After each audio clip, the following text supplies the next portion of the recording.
Hi, RX Kongs de Mixta. How are you? Welcome to class. Hi, Alba Pastor. Nice to see you here.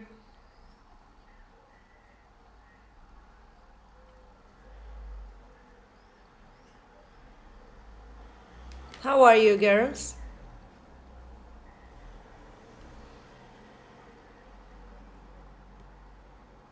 It's time to class.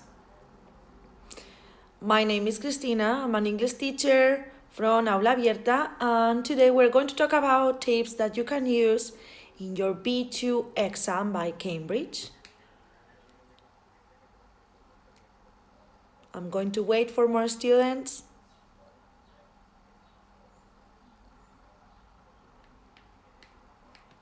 Well, as I told you yesterday that we were studying tips for B1, today we have B2. Hello, Anna.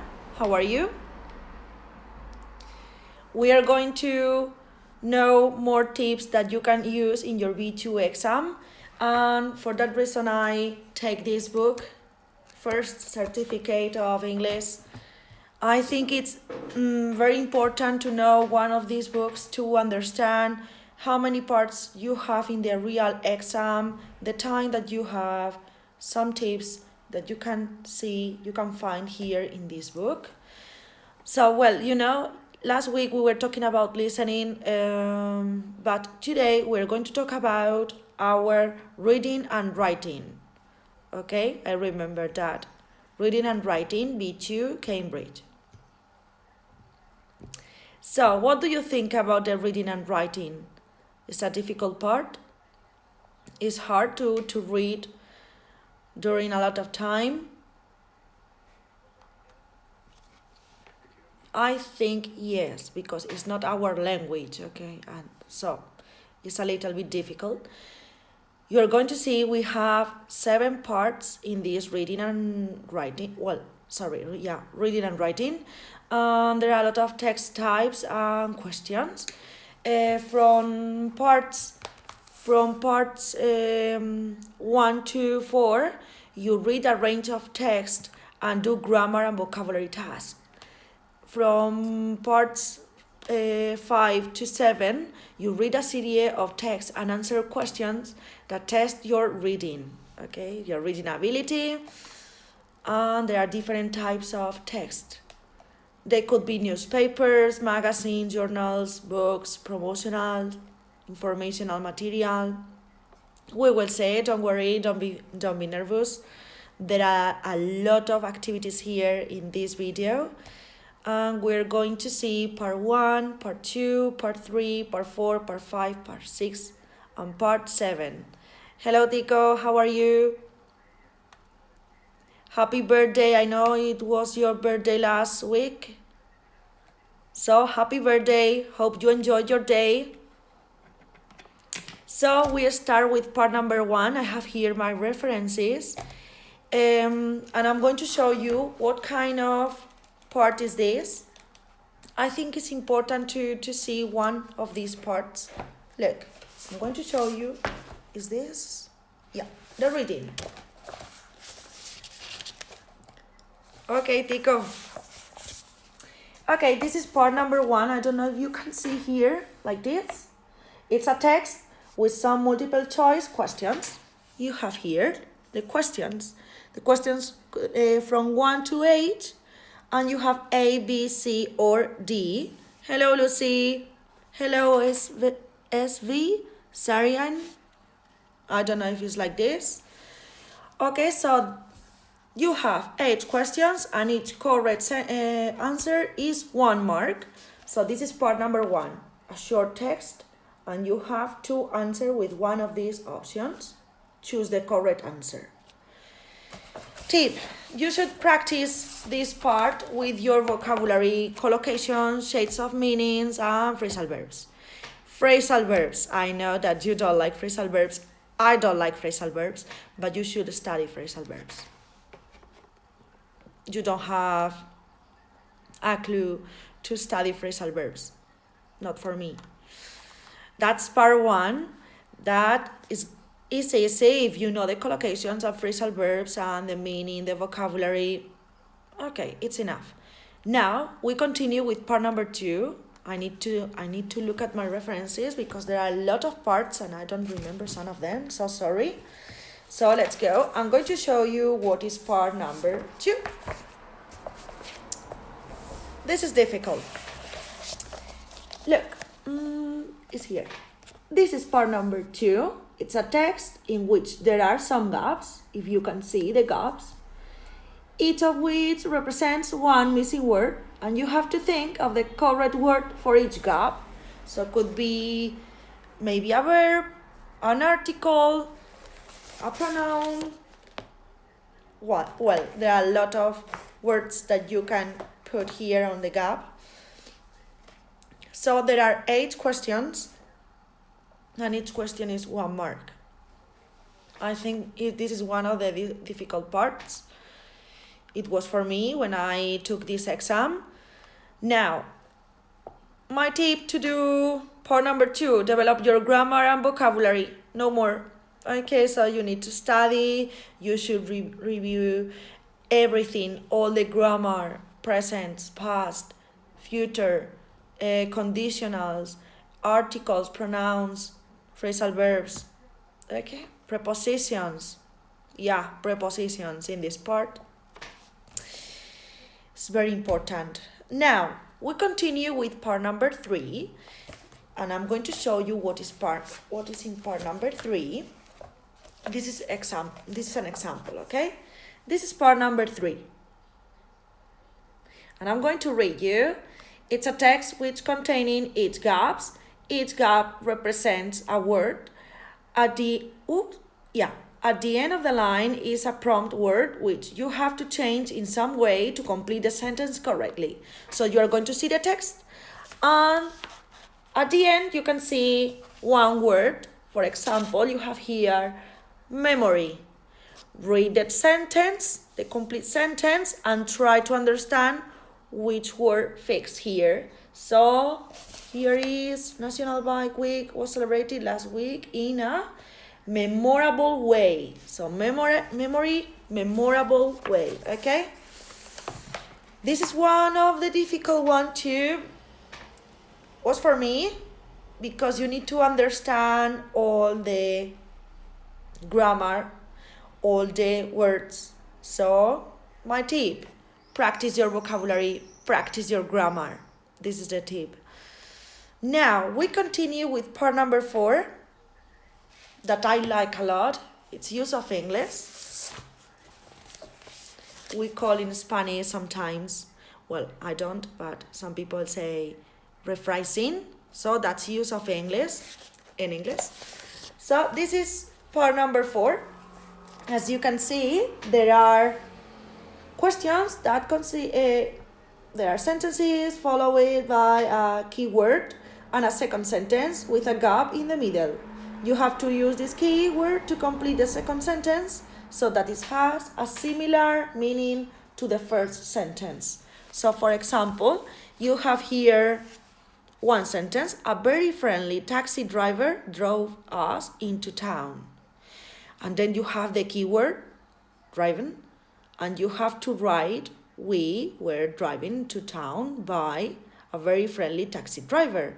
So you need to use your grammar, all that you study in your course. So good luck, because I think it's very difficult, but I like a lot. There are 6 questions, and for each correct answer, you gain 2 marks. If in the sentence you write the middle is okay and the other middle is not good, you are going to gain only 1 mark. It depends on the line, it depends on the sentence. Okay? Now practice your grammar and your vocabulary. As always, I'm telling you this video. I think it's important. This is part number 4. So what do you think about part number 1, 2, 3, and 4? Do you think are easy? Do you prefer V1 parts in your reading and writing? Let me know.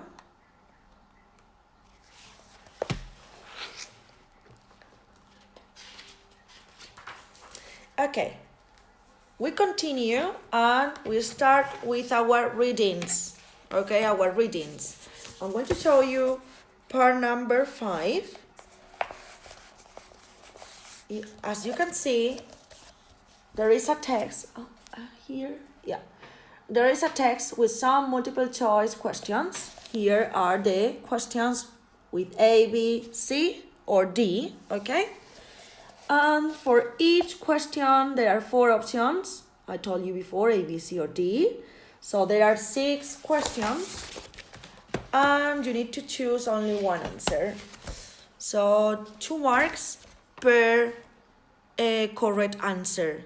That's really important. Take your time to do your readings, guys. For example, this reading is about Combat Kate. So it's going to be about a girl that her name is Kate and she fights.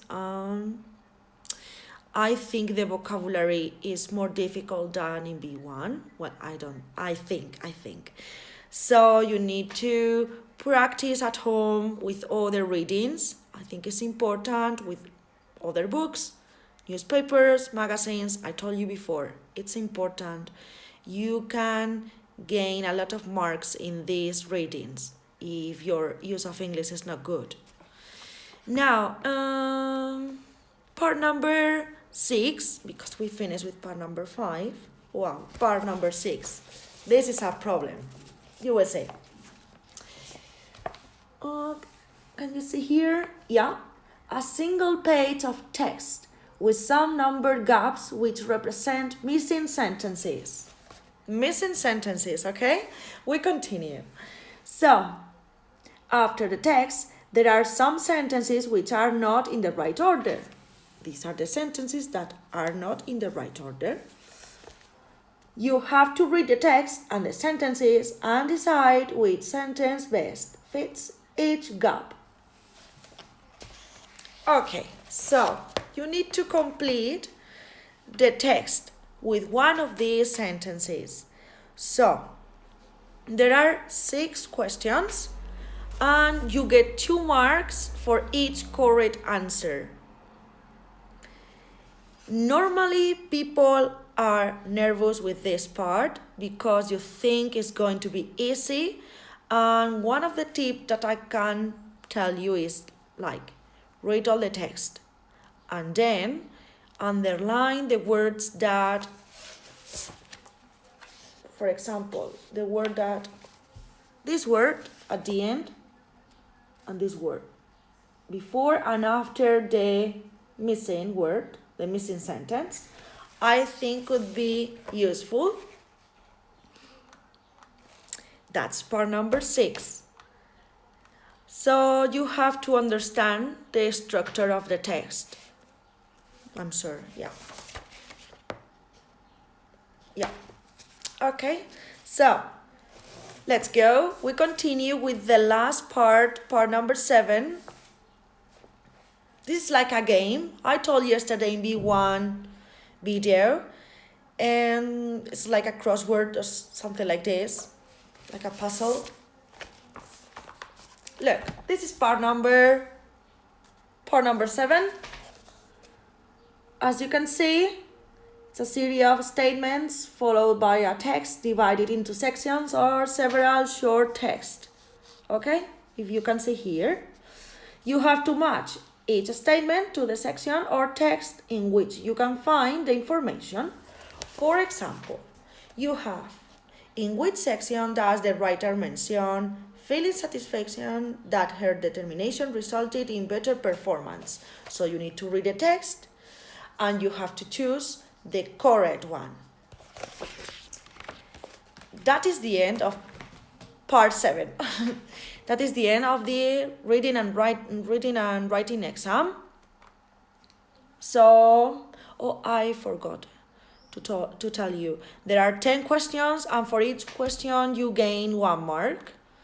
So, practice your reading for specific information, detail, attitude, opinion. These are my tips: grammar, vocabulary, and practice your reading. You think when you are in the exam, you're going to understand everything, and maybe not. maybe you don't. Okay, what do you think about this part of the exam? Some are difficult, some are easy. Okay, guys.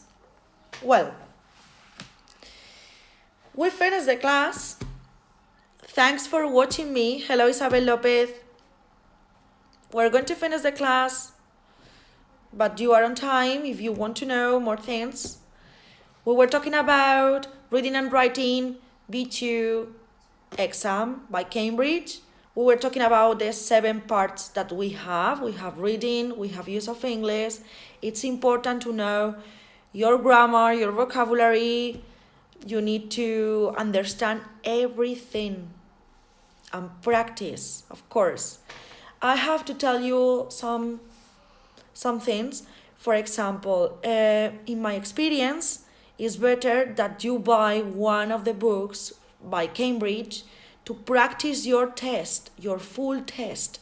You can take a clock, you can take a watch, and look at the time, and yeah, you need to do an exam like in the real exam. You do the exam at home and try to know your skills. So if you are faster in the reading or maybe you are slower in the writing, so you need to practice a lot. And I think with a book, it's going to be better. I remember when I took this exam in Dublin, in Ireland, and I bought this book to practice my first certificate. It was really good.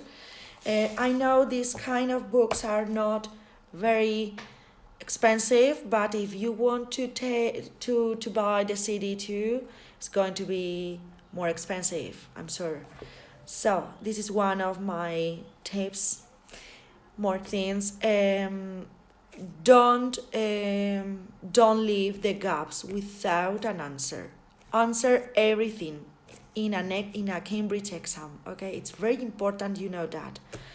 So if it's correct, perfect. If it's not correct, don't worry. You can try again another time.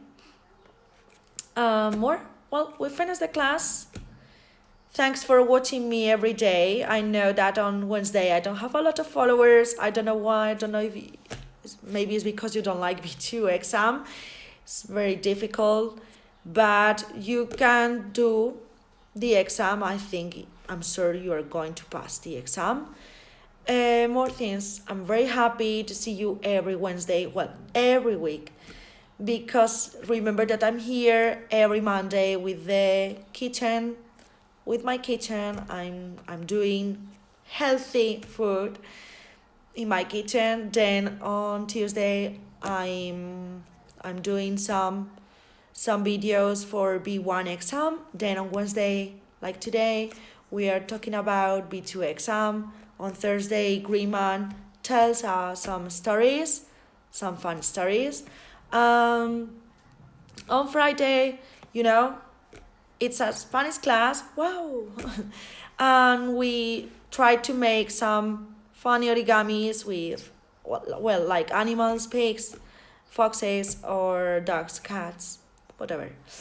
Now, remember, we have more activities now in Aula Abierta en Cultural Actes at 7 p.m. You can follow Aula Abierta en Cultural Actes, mention us, and don't forget to follow us, really. Enjoy learning another language and enjoy your afternoon. See you next Wednesday. Bye bye.